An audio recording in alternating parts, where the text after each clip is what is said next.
Então, esse tema 4, ele fala sobre a diplomacia, né? Que é um meio, é uma forma de resolver conflitos ou de evitar conflitos, mas também uma forma de manter acordos, né, comerciais, políticos, entre países também. E esse tema também fala sobre os organismos multilaterais. E o que é um organismo multilateral, professora? Um organismo multilateral é aquele formado por alguns países, né, que se juntam, obviamente, formando uma organização, e decidem ali sobre assuntos que vão ser inerentes a eles, tipo assuntos que vão os beneficiar, criando normas entre eles, né, criando algumas políticas entre eles. De certa forma, um organismo multilateral também pode servir para resolver um conflito, um confronto, algum litígio, algum probleminha que esteja ali entre eu e você, entre eles, enfim. E aí, a gente vai começar falando aqui da maior organização multilateral do mundo. Ela é a poderosa chefona, né? Eu sou o poderoso chefão. Pronto. Ela é a poderosa chefona dos organismos multilaterais, porque dela participam todos os países do mundo. A ONU, né? Organização das Nações Unidas. Professora, por que a ONU foi criada? Na verdade, a gente tem que pensar só uma coisa aqui bem interessante. A ONU foi criada em 1945. 1945, não sei se vocês já estudaram guerras mundiais, né? Primeira e Segunda Guerra, mas a Segunda Guerra Mundial, ela vai de 1939 a 1945. Ela acaba aí em 1945. E a ONU é criada justamente em 1945. Tem alguma coisa a ver com a Segunda Guerra? Claro que tem. Né? Existia aí um medo iminente de ocorrer uma próxima guerra mundial, uma terceira guerra mundial, né? Ali próximo de 1945, e havia necessidade de certa forma, impedir que isso ocorresse. Então, criaram uma organização. Já existia uma organização bem parecida com a ONU, sabe? Antes dela ser criada, já existia uma organização parecida com ela, que era uma organização chamada Liga das Nações. A Liga das Nações passou a existir em 1919, que foi quando acabou a Primeira Guerra, de 1914 a 1918. Em 19 criaram a Liga das Nações. Mas aí a Liga das Nações ela só existiu até 1946. Ela foi substituída pela ONU. A Liga das Nações se enfraqueceu muito ao longo do tempo, porque não tinha nem os principais países do globo, né? Tipo assim, da época. Em 1945, os Estados Unidos não fazia parte da Liga das Nações, a União Soviética não fazia parte também, a Alemanha, enfim. Aqueles países ali que eram bem influentes durante a Segunda Guerra Mundial, né? E os vencedores, né? Realmente os lacradores aí pós Segunda Guerra Mundial vai ser Estados Unidos e União Soviética. Estados Unidos capitalista, União Soviética socialista. Foram os grandes vencedores, né? E o mundo bipolar começa com o final da Segunda Guerra Mundial, a Guerra Fria. E aí é esse mundo marcado por esses dois grandes polos de poder, capitalista, Estados Unidos, socialista, né, da União Soviética. E aí o que acontece? Era necessário se criar uma nova instituição que todos os países fizessem parte, pelo menos os países ali que de início poderiam rivalizar futuramente, haver uma nova guerra, e era necessário manter a paz mundial. E um dos objetivos centrais assim da ONU é manter a ordem mundial, manter a paz mundial, manter o mundo seguro, né? E é tanto que tem um organismo aí que a gente vai falar já dele, que é o Conselho de Segurança da ONU, que é o organismo aí que trabalha sobre assuntos relacionados a guerras, conflitos, tensões que ocorrem no mundo. Então, pronto, criaram em 1945, né, numa reunião que teve lá nos Estados Unidos, em São Francisco, nos Estados Unidos, a ONU, a Organização das Nações Unidas. Na época, em 1945, quando eles criaram lá o acordo da criação, do surgimento da ONU, só 51 países assinaram, de início só 51. Mas hoje em dia, participam da ONU 193 países. Então, todos os países do mundo que são considerados países, que é a ONU que diz quem considera o quê como país, né? Fazem parte dela. Tem alguns que não são considerados ainda um Estado soberano, tipo assim, um país, não é considerado um país de domínio sobre o seu próprio território. Como, por exemplo, o Vaticano, que é considerado um país, um observador da ONU. Taiwan não é considerado um país também, porque a China diz que pertence a ela. Então, assim, tem alguns territórios também que não são ainda reconhecidos no mundo como países, então não conta, né? Não faz parte da ONU. Então, ao todo, são 193. E aí, uma coisa interessante sobre a ONU é que ela tem uns objetivos que são principais, né? Primeiro seria essa questão de manter a paz no mundo, manter uma segurança para a humanidade. Ela foi criada para isso. No caso, ela foi criada no final da Segunda Guerra Mundial para isso, basicamente.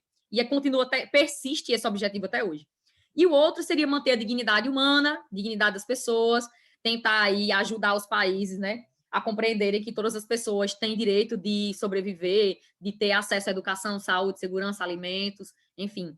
A gente vai ver que a ONU ela tem várias instituiçõezinhas dentro delas, né, várias agências dentro delas, que são ligadas a assuntos específicos. Então, tipo, tem uma agência da ONU ligada à questão do trabalho, outra ligada, que é a Organização Internacional do Trabalho. Aí tem uma ligada à saúde, que é a OMS, vocês estão ouvindo falar muito dela, OMS aí na televisão, ou Instagram, Facebook, Twitter, né? OMS, que cuida sobre assuntos relacionados à saúde. Aí tem também a OMC, que é a Organização Mundial do Comércio. São várias agências ali que ou pertence à ONU ou está interligada à ONU e que trata de assuntos específicos. A ONU, ela, como é o maior organismo multilateral do mundo, né? Ela está ali, né? Tratando de assuntos variados dentro do contexto da sociedade. E ela tem equipes, escritórios no mundo todo, espalhada pelo mundo todo, né? Em todos os continentes ela tem algo, não em todos os países, acredito, né? Que nem todos os países devem ter um escritório próprio da ONU, mas em quase todos os locais aí do mundo a gente vai encontrar regiões, vai encontrar equipes da ONU trabalhando, enfim, em assuntos variados. E no Brasil tem? Acredito que tenha, viu? Mas isso é uma coisa bem interessante para a gente dar uma pesquisada agora. Vão aí pesquisando. Observem aí, botem no Google se tem alguma representação da ONU no Brasil. Bote aí se tem algum escritório da ONU. Tem algum escritório da ONU no Brasil? Botei no Google. Mas tal, acredito que tenha. Deve ter, né? Nós somos um país gigantesco. É a quinta maior população do mundo, o quinto maior país do mundo. Acredito que tem. Se não tiver, deve ter bem próximo, mas acredito que tem sim. Pois bem, então, ela atua através de vários organismos, né? A gente vai falar de alguns deles já, que todos eles também são organismos multilaterais, né? São organismos que deles participam vários países, que atuam ali discutindo, resolvendo alguns problemas. Tem? Tem lá em Brasília. Ah, ótimo. Eu sabia que deveria ter, né? Porque o país... E Rio de Janeiro e Salvador. Pertinho da gente aqui no Nordeste. Ótimo, Salvador. Perfeito. Bahia. Então, vamos lá. Aqui embaixo, ó, tem alguns programas vinculados à ONU, né? Organismos que também são organismos que são multilaterais, porque deles fazem parte diversos países, né? E são assuntos variados. Cada um trata de assuntos aí específicos. Esses organismos, eles trabalham junto com a ONU. A FAO, por exemplo, ela é a Organização das Nações Unidas para Alimentação e Agricultura. Trata de assuntos relacionados à fome, miséria, subnutrição, a condição de vida das pessoas, a pobreza que tem a ver com a fome também, né? A produção agrícola, o uso de certa forma, sustentável, o racional, né, dos recursos naturais, para promover aí um meio, né, para o futuro, que exista um meio para o futuro. Unesco, Organização das Nações Unidas para a Educação, a Ciência e a Cultura, atua nessas áreas, né? Educação, cultura, patrimônio histórico e cultural da humanidade e desenvolvimento científico. Ciência, né? Desenvolvimento científico. Unicef, Fundo das Nações Unidas para a Infância, trata de assuntos relacionados ao quê? À infância, crianças e adolescentes, enfim, nesse intuito de defender essas camadas da sociedade, né? Crianças e adolescentes. Unicef. OMS, Organização Mundial da Saúde, obviamente, trata de assuntos relacionados à saúde, né? A OMS está investigando até hoje, né? A ainda está mais de um ano de pandemia, e estão investigando como é que o vírus surgiu, porque até hoje a gente não sabe como é que o vírus surgiu, né? Sabe que possivelmente ele surgiu na China, ali nas proximidades possivelmente de um mercado, né? De vender carnes, mas não sabe ainda como exatamente, de onde veio, enfim. Tipo, devido a essa pandemia, provavelmente, essa doença ter surgido na China, muitas pessoas com etnias asiáticas estão, na maioria, espancadas na rua, por serem chineses, japoneses, coreanos e por aí vai. A gente estuda isso em geografia, xenofobia, né? Xenofobia. Preconceito em relação à cultura do... Aí tá tendo um movimento semelhante ao Vidas Negras Importam. Mas é só na internet? Não, realmente tá tendo um movimento, protesto e tudo mais. Lá, na China? Ou é algo assim em várias regiões. Mas o problema é que as pessoas que estão sofrendo estão levantando a bandeira. Daí por isso que seria bom o resto das pessoas O resto ajudarem. fazer a mesma coisa, né? Pois é. É. É muito triste isso, muito triste mesmo. Porque até hoje a gente também não sabe, a OMS não sabe, ela está investigando ainda a origem, que a gente possivelmente surgiu lá, né? Por causa de hábitos deles também, talvez hábitos alimentares, que é muito comum lá na China eles comerem animais selvagens. Então, possivelmente se passou de um animal para o outro, e o ser humano comeu aquilo ali e talvez contraiu. Assim, uma das hipóteses é essa, né? Enfim, mas não se sabe ainda. E a OMS, a gente vem falando muito dela porque ela lida de todos os assuntos relacionados ao mundo em relação à saúde. Então, a gente está vivendo a pandemia. Pandemia significa dizer que alastrou por todas as partes, todos os continentes, todos os países. E então é necessário que haja uma instituição para que oriente os países do globo. E a instituição é essa, é a OMS. No início teve muita confusão assim no início da pandemia, que a OMS ficava dizendo assim: tem que usar máscara. Não, não precisa usar máscara. Aí depois, não, todo mundo tem que usar máscara. Aí depois, tem que ficar distanciado, tantos metros, 1 metro, 1,5 metro. Mas ela foi descobrindo, a gente não sabia de nada. E hoje a gente não tem muita coisa que a gente não sabe. Tem muita coisa que a gente não sabe ainda, não.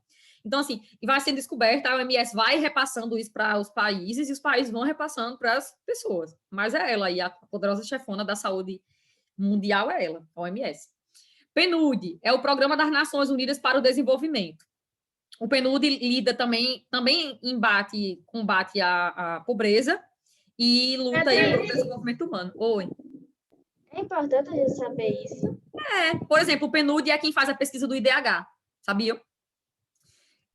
O PNUD é uma instituição aí da ONU, né, que está interligada à ONU, e é ele que faz o IDH de todos os países do mundo, o Índice de Desenvolvimento Humano. É ele que investiga a condição de saúde, que vai dar pela questão da expectativa de vida, a renda per capita das pessoas, quanto em média uma pessoa ganha no país por ano, e a escolaridade. É o PNUD que faz. É através do IDH que a ONU, ela sabe os países que são mais pobres, mais carentes, que precisam de mais investimentos, enfim.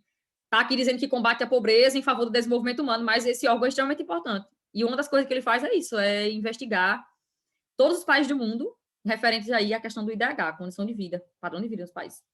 Ele é muito importante. Você não precisa decorar isso não, óbvio, não precisa decorar essas coisas, certo? Quando você disse assim que a gente precisa saber, a gente decorar, não precisa decorar não. Mas eu estou dizendo. PNUMA, Programa das Nações Unidas para o Meio Ambiente. Então, tipo, vocês vão ver muito PNUMA se vocês forem estudar alguma vez leis ambientais, pessoas que discutem aquecimento global, ou então, sei lá, queimadas. Geralmente o PNUMA está no meio, porque é a organização que lida sobre assuntos relacionados ao meio ambiente, e é internacional. Entendeu?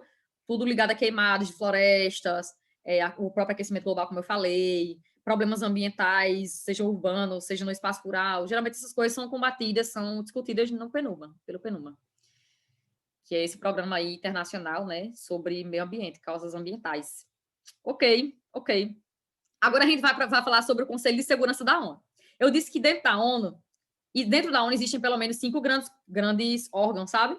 Existe o Conselho de Segurança, que é o poderoso chefão, digamos assim, porque esse Conselho de Segurança é o que decide sobre se a ONU deve intervir ou não em um conflito. Vamos dizer só um exemplo básico. Está acontecendo uma guerra civil na Síria. E está mesmo, começou em 2011, né? A guerra civil ainda não tem aí um ponto final, ainda não tem. E aí se discutiu muito no Conselho de Segurança se a ONU deveria intervir ou não. Tipo assim, mandar pessoas para lá, porque tem um exército. A ONU tem os capacetes azuis, que é tipo um exército da ONU que pode intervir em conflitos. Ela tem poder para isso. Ela é a poderosa chefona, na verdade, dos organismos. E aí se discutiu muito se a ONU deveria mandar ou não, né? Essas pessoas para lá para ajudar e tudo mais. E aí a Rússia é um país que faz parte do Conselho de Segurança. Detalhe, o Conselho de Segurança é formado por 15 países só.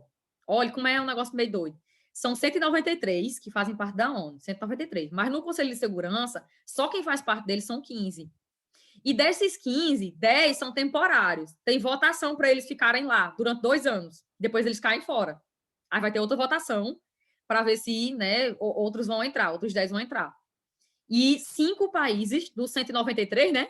5 países são membros permanentes do Conselho de Segurança. Tipo assim, ninguém tira eles, ninguém tira a gente daqui.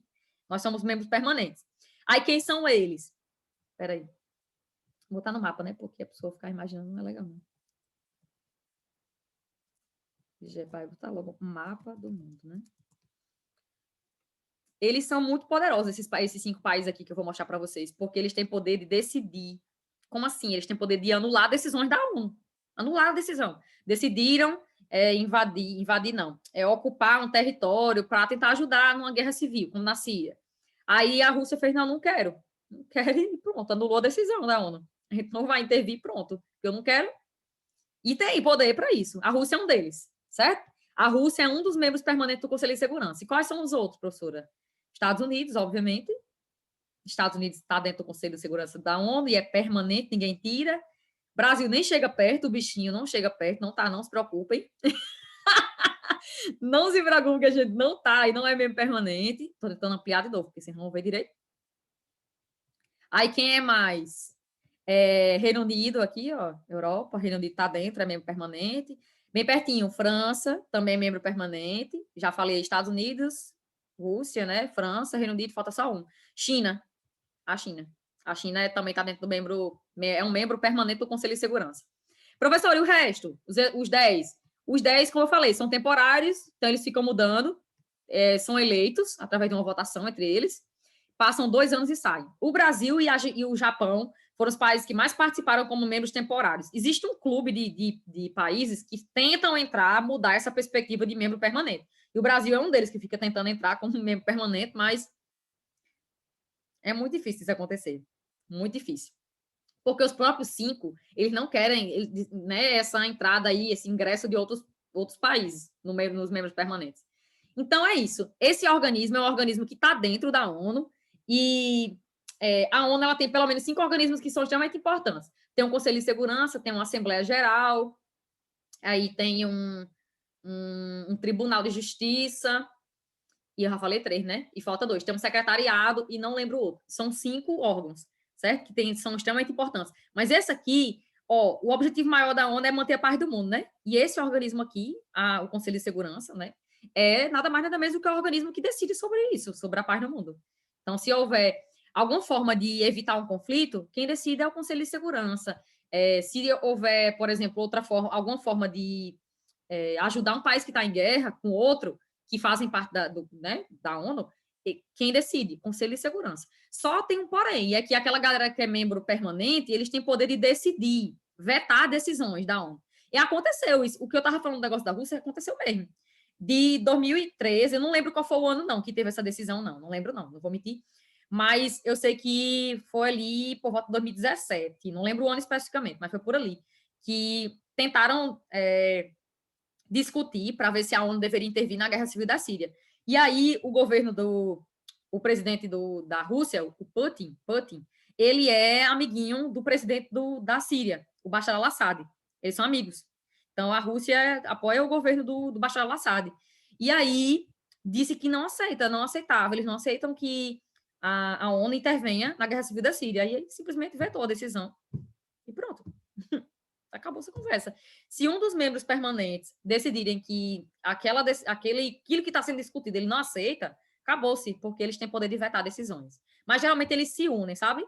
Mas como os Estados Unidos e Rússia, eles meio que ainda tem uma rixazinha entre eles, enfim, são algumas decisões aí, eles não aceitam, eles têm poder de vetar essas decisões. É isso que acontece na prática. Pronto, é isso. Aí tá falando do Brasilzinho, o bichinho aqui, que tenta muito se tornar um membro permanente, mas não consegue. Enfim. E aqui, por último, tem o tópico da Acnu. O que é isso, a Acnu? Não sei se vocês já ouviram falar nessa sigla, Acnu. A Acnu é uma agência também pertencente à ONU, né? Que lida com os povos refugiados. Tenta criar campos de refugiados dentro de países que passam por situações embaraçosas, conflitos, guerras civis, por exemplo. O que é uma guerra civil? É nada mais do que grupos dentro de um país que estão rivalizando pelo poder, para dominar um território, ou até para chegar até o poder, derrubar o presidente, por exemplo. Dentro da Síria é um negócio muito doido, porque é meio que uma mini-guerra mundial lá, uma mini-guerra mundial. Porque, embora seja uma guerra civil, de grupos ali rivalizando entre si, os Estados Unidos estão envolvidos, a Rússia está envolvida, o Reino Unido tem um dedinho. Então, assim, tem uma galera com interesses ali dentro, sabe? Mas, enfim, a Acnu, ela age de que forma? O que é uma pessoa que é refugiada? Você considera uma pessoa refugiada aquela pessoa que saiu do seu território porque quis? Porque quis? Aquela pessoa saiu do seu território porque ela planejou, eu planejei me mudar para Israel. Eu planejei. Ano que vem eu vou morar em Israel. Eu planejei. Essa pessoa é refugiada? Vai ser uma refugiada lá? Não, não vai. Se você planejou, você fez uma migração planejada, obviamente você planejou, aquele ali bonitinho e tal. Você não foi forçado a nada, você planejou. Planejou sair do seu país para ir para outro. Mas quando você é forçado, porque o seu país está em guerra, está em conflito, seja interna, uma guerra civil, ou seja uma guerra com outro país, ou então, por exemplo, você está sendo perseguido por causa da sua posição política, por causa da sua sexualidade, por causa da sua religião, você está sendo perseguido. Então, ou você sai dali de onde você mora, ou você vai morrer. Então, você está entre a vida e a morte. Então, você está sendo forçado, praticamente, a migrar do seu local, né? Você não queria, mas você tem ou você sai ou você morre. Então, você se torna refugiado. Aí tem gente que pensa que refugiado é só aquela pessoa que migra para outro país, se refugia em outro país. Não, não é bem assim. Se você você também pode ser um refugiado dentro do seu próprio país. Você pode ter o status de refugiado dentro do seu próprio país. Se, por exemplo, meu país ele tem até um território grande e tal, ou então, sei lá, pode até não ter, mas se tem alguma região do meu país que a condição de vida ali dá para permanecer, e eu vou para esse local de forma forçada, eu estou sendo refugiado lá também. Sou um refugiado lá também, certo? Como é que a Acnur trabalha? Ela cria campos de refugiados. Campos, aquelas tendas brancas, não sei se você já viu, geralmente são umas tendas brancas. Assim, em campos abertos, onde os refugiados ficam lá por um tempo, aí a ONU ela tenta ajudar essas pessoas com alimento, né, com mantimento, com roupas, para elas conseguirem sobreviver. E tenta ajudar também a reconstrução da vida dessas pessoas, né? Tenta ver se a pessoa consegue conseguir um emprego, foi péssimo isso, consegue um emprego, enfim, para se reestruturar na vida, né? Mas, assim, a ONU não consegue ajudar todos os refugiados, não. Isso é uma coisa muito utópica, assim, para a ONU em si. Não consegue ajudar todo mundo, não. Mas ela consegue ajudar muitos povos refugiados, sim. E esse órgão aí é o órgão para isso, né? Que foi criado para isso. Foi criado em 1950, para vocês terem noção. É bem antigo esse órgão. 1950. Logo aí, 5 anos depois da Segunda Guerra Mundial, ele foi criado.